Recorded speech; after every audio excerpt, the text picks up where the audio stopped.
Bonjour à tous, je suis heureuse de vous retrouver dans ce podcast. Et cette semaine, on a parlé de guérison et je voulais personnellement vous encourager pour vous rappeler que Dieu veut et peut vous guérir.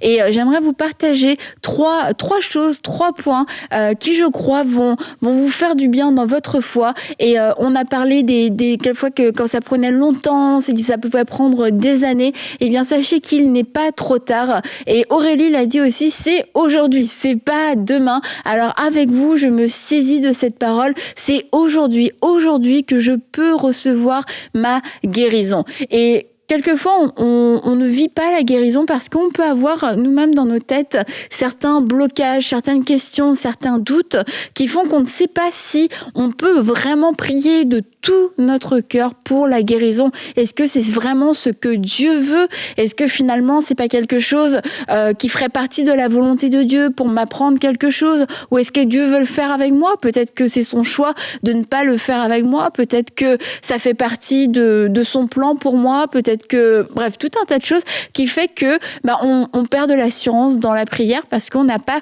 cette certitude que c'est la volonté de Dieu de nous guérir et que c'est aussi dans ses capacités, dans sa possibilité de pouvoir nous guérir, et ce, quel que soit le diagnostic, que ce soit quelque chose de mineur et que ce soit quelque chose de majeur, quelque chose qui peut être un verdict, un diagnostic même de vie ou de mort. Eh bien, Dieu peut intervenir. Dieu ressuscite même les morts. Donc, il n'y a aucun diagnostic qui peut lui faire peur et devant lequel il va fléchir, bien au contraire.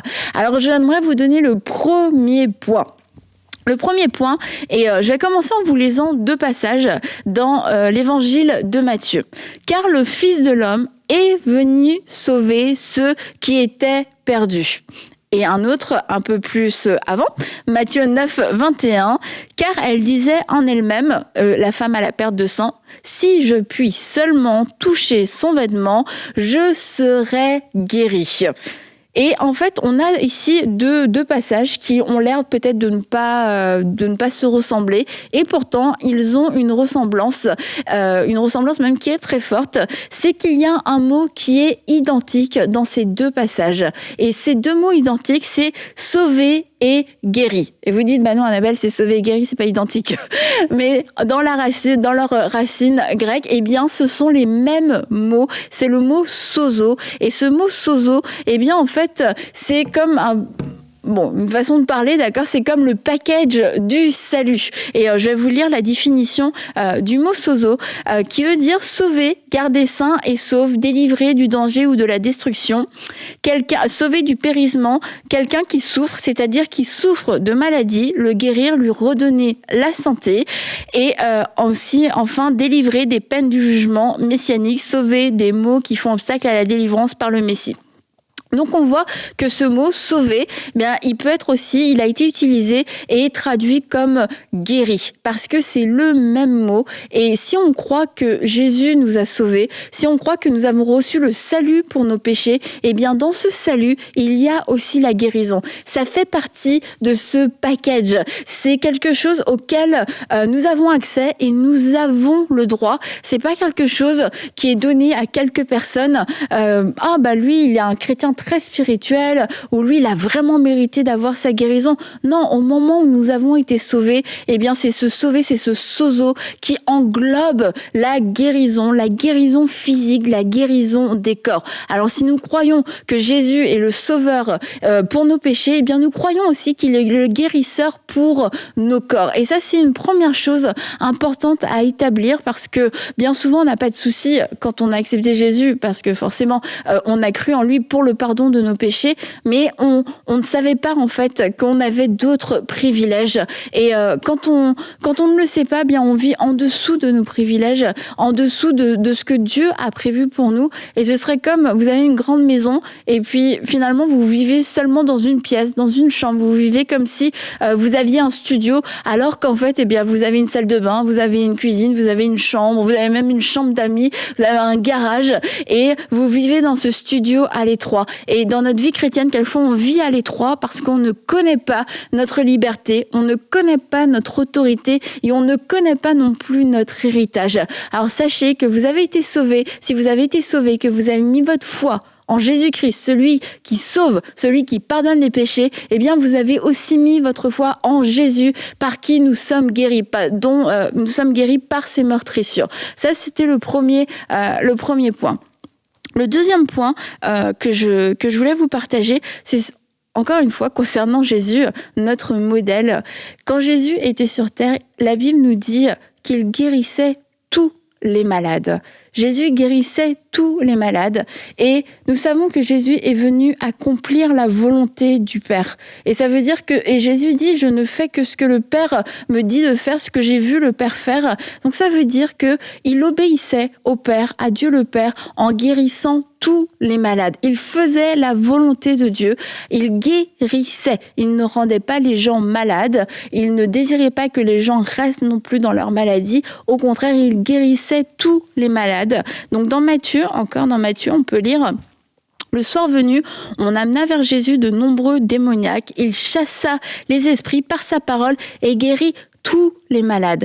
Ainsi s'accomplit ce que le prophète Ésaïe avait annoncé. Il a pris nos faiblesses, il s'est chargé de nos maladies. Il a pris nos faiblesses, il s'est chargé de nos maladies. Ce n'est pas juste une promesse pour les temps à venir, c'est pour aujourd'hui. C'est pour aujourd'hui. Jésus a pris votre maladie. Jésus l'a porté à la croix et on peut aujourd'hui le déclarer avec assurance, par les meurtrissures de Jésus, j'ai été guéri. Il n'y a pas d'autre chose, il n'y a pas de condition, il n'y a pas de prérequis pour ça. C'est une vérité, c'est quelque chose qui a été acté, c'est quelque chose qui est officiel, c'est un principe divin, tout comme l'eau mouille, eh bien par les meurtrissures de Jésus, nous avons été guéris. Et ça aurait pu rester peut-être quand Ésaïe l'a dit, il a pris nos faiblesses et il s'est chargé de nos maladies, ça aurait pu rester une parole prophétique,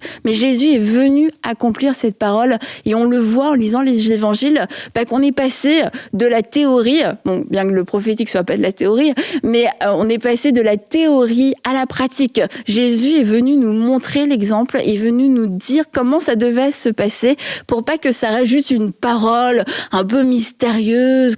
Qu'est-ce que ça... Non, c'est voilà, tu es malade, Jésus te touche, tu es guéri.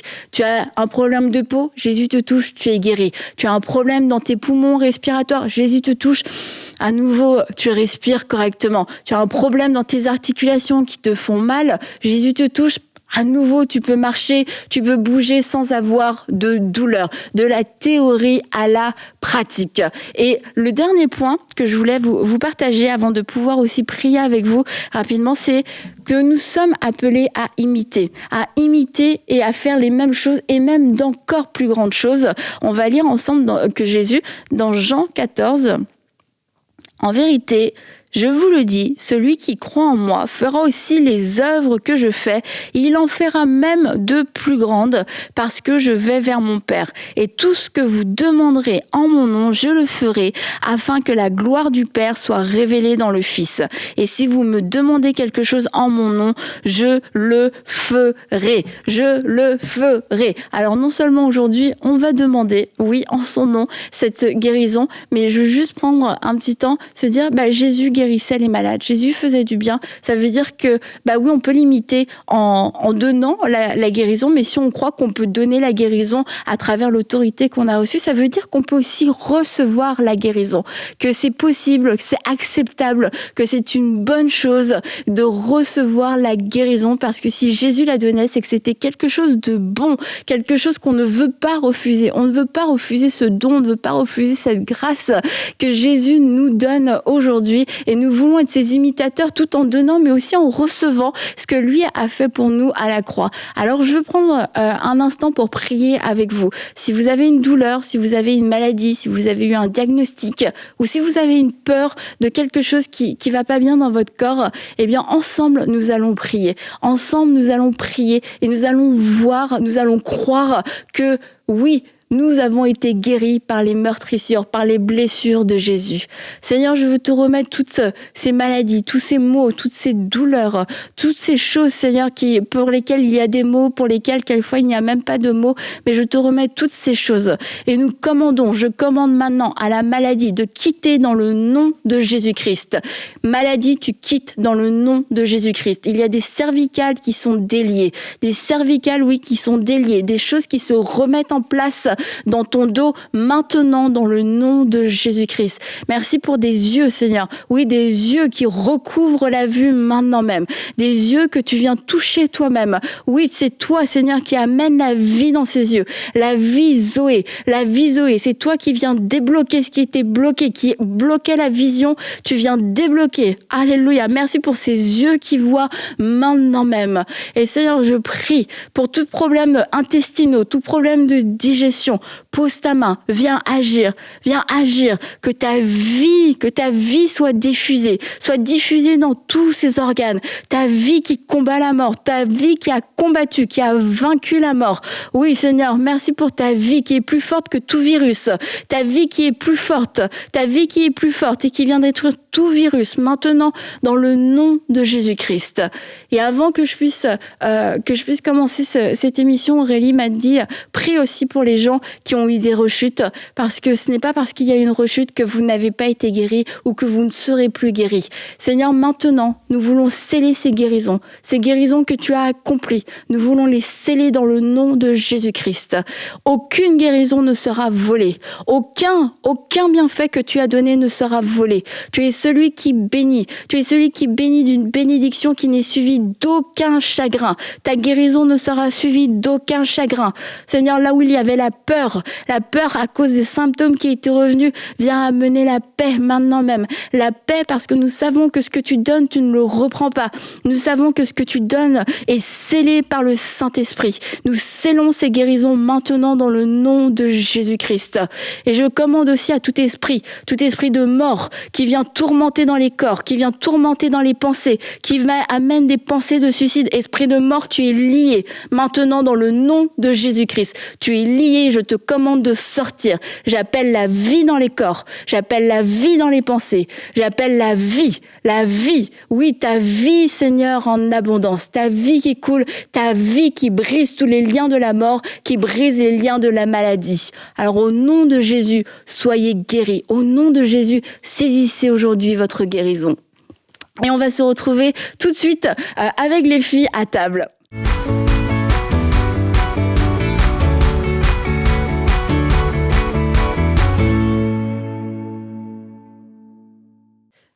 Contente de vous retrouver. Merci de m'avoir rejoint, de ne pas m'avoir laissé seule à la table. Jamais. Merci. C'est toujours un plaisir d'être avec toi. Oui, je teste.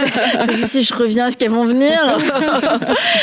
On termine aujourd'hui. On a eu des sacrés témoignages. Une semaine incroyable. Je me suis dit, en si peu de temps, entendre des histoires aussi. C'est incroyable, mais c'est surtout de se dire ce que Dieu fait. Et on a parlé autant de que ce soit Nicole ou que ce soit Daniel, c'était des maladies qui ont été lourdes à vivre. Et quelquefois, on en a un petit peu parlé avec elle, mais il y a aussi l'entourage. Et je voulais qu'on puisse en parler pour terminer de l'entourage, de ses proches aidants, parce que je veux dire, quand quelqu'un est malade, et surtout quand ça dure, en fait, l'entourage n'est pas forcément malade, mais l'entourage va vivre aussi dans la maladie et avec un regard, c'est sûr, différent. Et quelquefois, on peut les oublier. Et ça ne veut pas dire qu'il faut faire un choix, mais il y a aussi cette réalité humaine. Et je crois que c'est important de pouvoir s'en rappeler, parce que on a besoin d'être encouragé quand on est dans cette position. On n'est pas le malade. Et du coup, on toute peut... l'attention est c'est ça.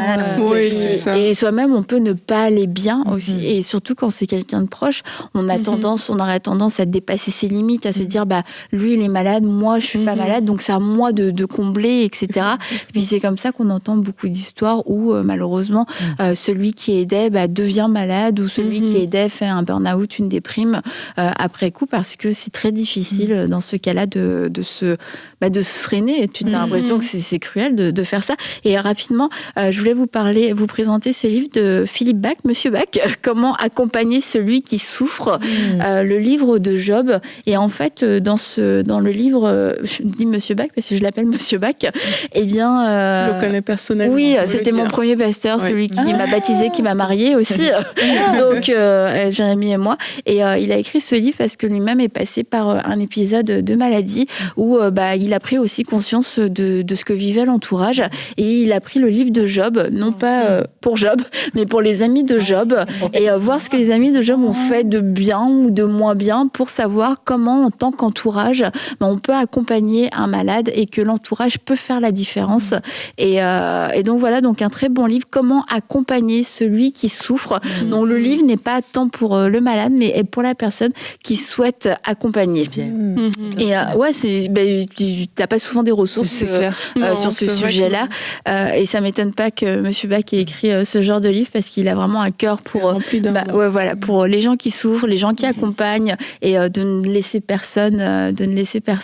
Et il a ce regard qui va voir la personne qu'on peut oublier. Et lui va avoir ce regard, mais aussi la prière et l'accompagnement pastoral qui va suivre.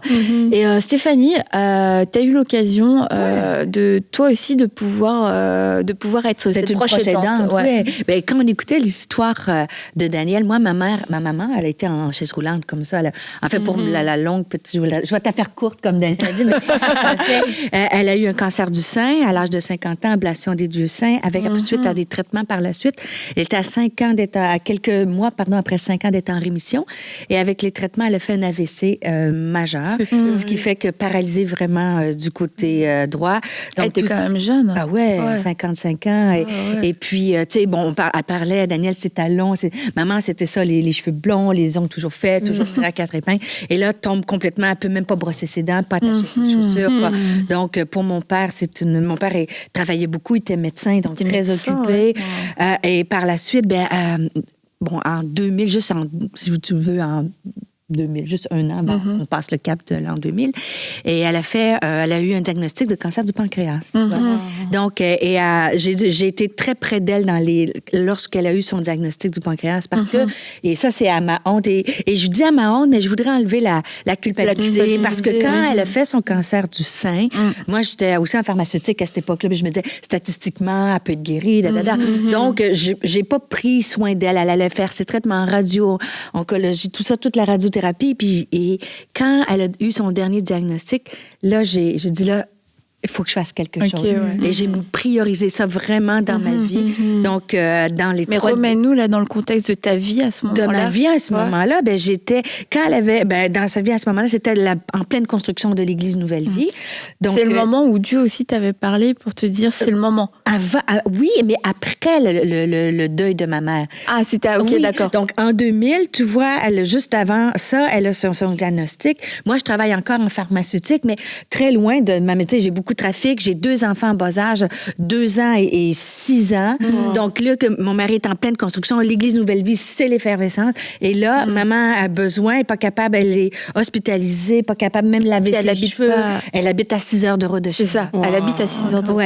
Oui. Et là, moi, j'ai dit, le Seigneur m'a vraiment déposé sur mon cœur d'être une proche aidante. C'était ma priorité. Même si je travaillais vraiment, au niveau professionnel, j'avais quand même un gros poste. Je dirigeais une équipe de recherche, mais à tous les 2 semaines, je partais avec mes enfants à 6 heures de route, aller lui laver les cheveux, prendre du temps avec elle, la faire, essayer de la faire marcher un peu, et le moral pris avec elle aussi. Donc, c'était régulier.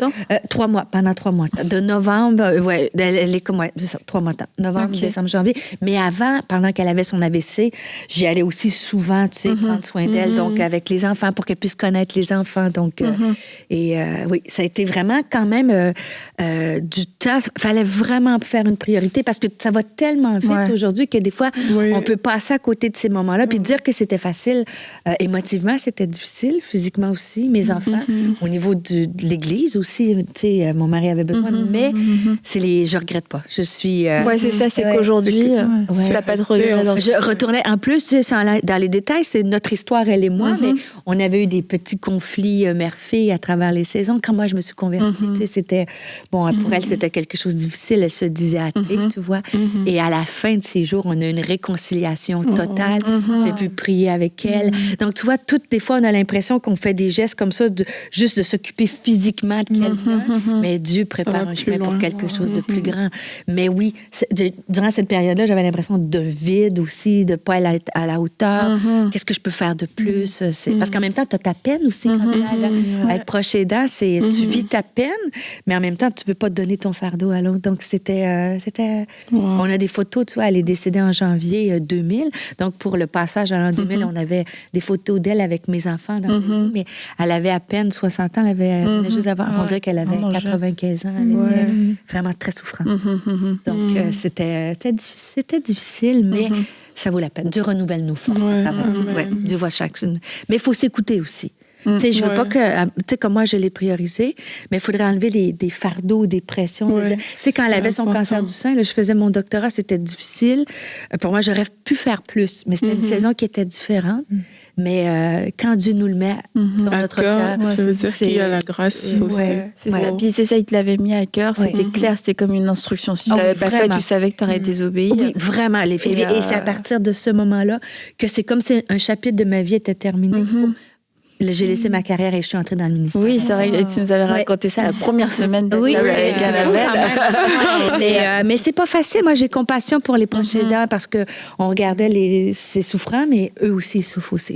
Parce que quelquefois, ça dure au-delà de 3 mois, puis ça devient comme... toi, moi, j'ai 3 mois, ça mais c'est 25 ans. Ça accompagne un quotidien et c'est là où, d'autant plus, il faut savoir reconnaître ses limites et puis se dire, oui, c'est vrai, il y a quelqu'un qui souffre, mais si on est 2 à souffrir, si on est 2 à tomber, ce sera pas bon. On le dit quelquefois pour les mamans, c'est important en tant que maman de prendre une pause et tu sais que tu fasses garder tes enfants de façon sécuritaire, pas tu t'en débarrasses, mais pour que toi-même tu ailles te ressourcer. Puis quand tu es ressourcée, tu es une meilleure maman. Et c'est la même chose quand il y a quelqu'un à nos côtés qu'on va aider, on a besoin d'aller se ressourcer pour être un bon aidant et ne pas se fatiguer, ne pas s'épuiser aussi en cours de route. Parce qu'on parle de maladie, mais il y a aussi tous nos parents qui vieillissent et qui demandent aussi des soins, de les aider, de les accompagner aussi dans la vieillesse. Toi, Aurélie, tu avais quelques conseils à donner pour ces proches aidants? C'est ça. Je précise que c'est à force de regarder des reportages. Est-ce que tu as été proche aidante, Aurélie? Non, pas vraiment. J'ai vécu avec ma grand-mère qui avait l'Alzheimer. Je pense que c'était ça. Mais j'étais pas directement Ceci dit, tu as grandi dans une maison où vous avez beaucoup aidé et ta maman, elle, mes parents, est clairement une aidante. Oui. Mes parents, oui, vraiment. J'allais dire professionnelle dans le sens où c'est comme quand tu racontes votre histoire, ta maman a accueilli. Elle a accueilli plusieurs personnes, effectivement. Donc, du coup, sur la base de tous ces reportages, voici quelques points que j'ai pu ressortir quand on va accompagner quelqu'un qui souffre. Donc, c'est important d'être à l'écoute. Ça, c'est une des choses qui est très importante parce que quelquefois, tu as des personnes qui aiment être couvées, mais vraiment parce qu'ils sont en souffrance. Et d'autres fois, tu as aussi des personnes qui veulent un peu plus de distance. Et si tu n'es pas à l'écoute, tu vas peut-être tu vas devenir quelqu'un qui harcèle peut-être trop. Ou infantilisé. Voilà, des fois, quand ils sont limités, ils ne veulent pas être infantilisés. Effectivement. Maman, pas, tu vois. Et c'est ça. Donc, si tu ne prends pas le temps d'être à l'écoute, parce que toi, tu aimes, ton amour est peut-être débordant, tu risques de passer à côté de l'aide que tu es supposé apporter à la personne. Une autre chose, c'est aussi de se préparer personnellement. Pourquoi? Parce que ça va impliquer d'être disponible, ça va impliquer au niveau de tes émotions, de les gérer d'une certaine manière. Et ça, c'est important d'être prêt, en fait, de réaliser que ça va coûter à ce niveau-là et de dire, OK, moi, je veux me préparer personnellement. Est-ce que j'ai vraiment ce temps-là? Est-ce qu'au niveau de mes émotions, je vais pouvoir évacuer? Parce qu'il va falloir gérer ses propres émotions. Il faut trouver le moyen d'évacuer tout ça. Tu le disais un peu tout à l'heure. Il faut que ça sorte, en fait. Et l'une des façons de le faire, bien sûr, pour nous, c'est dans la présence de Dieu. Il faut pouvoir sortir de ce quotidien-là. Une autre chose aussi, de façon rapide, c'est d'offrir des moments de vie qui ne tournent pas juste autour de la maladie. Parce que quand quelqu'un est malade, si tout le temps tout, c'est déjà un poids, on en a conscience, mais si tout tourne autour de ça, ce sera difficile. Il faut offrir des moments d'amour, en fait. L'humour est une bonne clé. Des fois, un peu d'autodérision. On n'a pas le temps, mais j'ai quelques petits témoignages où on a bien rigolé, où c'était pas drôle, mais on en a ri parce que... Et puis, tu vois, c'est ça qui fait tes souvenirs. Ouais. C'est ça qui est bien, parce que l'amour va rester. Ouais. Tu vois, c'est l'amour que tu vas partager, tu as partagé avec ta maman, tes enfants. Tu vois, c'est ça qui va rester au final.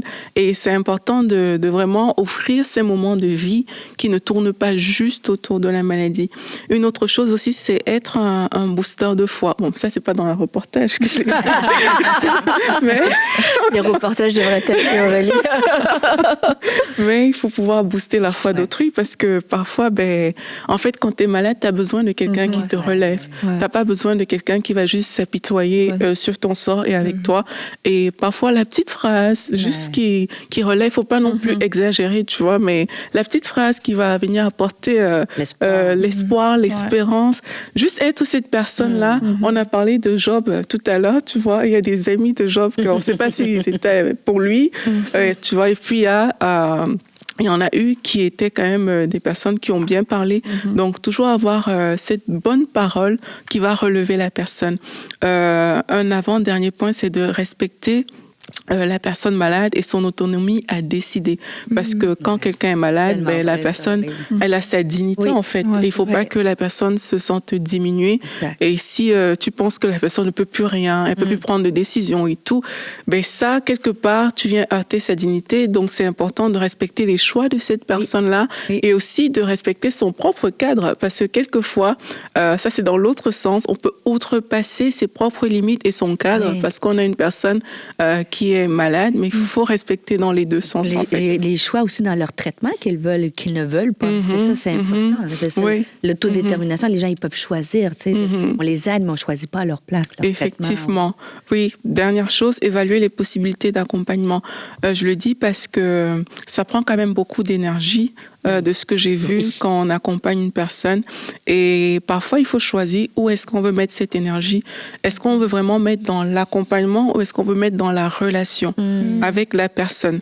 Et parfois, on n'est pas juste outillé pour accompagner. C'est pour ça qu'il y a des options qui sont offertes. Je ne veux pas que les personnes qui nous écoutent depuis l'Afrique me lancent des pierres parce que c'est peut-être des choses qu'on voit un peu moins. On est habitué à plus rester avec des parents, mais dans d'autres contextes, tu vois, il y a des options dans lesquelles il y a des maisons spécialisées, il y a même des aides que tu peux prendre aussi pour venir même à la maison pour t'aider. C'est important d'évaluer ces choses-là parce que si ça te prend trop d'accompagner, tu n'auras plus le temps dans la relation. Mais là, ce qui compte vraiment, c'est la relation qui compte, c'est ce qui va ressortir de là plutôt que tout le processus parfois. Donc, c'est important d'évaluer ces options, voir ce qu'on peut faire, ce qu'on ne peut pas faire et privilégier vraiment ce qui va compter, ce qui va demeurer. Et je veux juste, pour terminer, lire un passage parce que je trouvais ça très, très beau. Il parle d'une femme, Fatou, qui était veuve et qui avait un fils handicapé et elle a dû se faire hospitaliser. Et Fatou lui a dit, il y a des gens qu'on ne veut pas voir car leur présence est agressive, procure de la fatigue. D'autres qu'on voudrait retenir tant ils apportent avec eux la paix.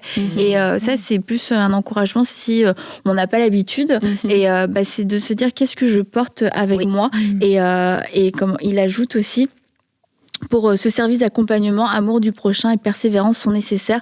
Notre présence vient combler une attente, remplir un vide, rompre un silence si lourd, briser la solitude, renouer un lien social et communiquer cette paix et cette tendresse qui viennent du Seigneur présent dans toutes nos détresses. Et après notre visite, c'est vrai parce qu'on s'en va, après notre visite, la personne se retrouve à nouveau seule, mais garde en elle quelque chose de cette présence que nous lui aurons apportée, celle de ce sauveur bien-aimé. Et avant la guérison, il y a la traversée de l'épreuve et accompagner, c'est le faire jusqu'au jour où Dieu relève celui qui souffre. Et c'est ça, c'est aussi si il y a des gens qui souffrent et puis je pense qu'on doit tous se disposer à dire Seigneur, qu'est-ce que je peux faire pour cette personne, tout en respectant ses limites. Quelquefois, c'est des circonstances qui s'imposent à nous, c'est comme on prend la charge et de se respecter, mais aussi quand on le fait, de se dire qu'est-ce que ma présence va apporter, qu'est-ce que ma présence laisse aussi aussi, et que quand je pars, bien, je peux laisser la présence de Dieu, et ça va me permettre de pouvoir me retirer sans me sentir coupable et sans avoir de condamnation. Et de ne pas sous-estimer qu'on fait vraiment une différence dans la vie de cette personne. Donc, merci encore une fois d'avoir été dans ce podcast, les filles. Puis, écoute, on va se retrouver la semaine prochaine. Oui. Autour de la table, avec Annabelle. Et pour, je pense, encore un sujet super intéressant. Je n'en dis pas plus. On a hâte.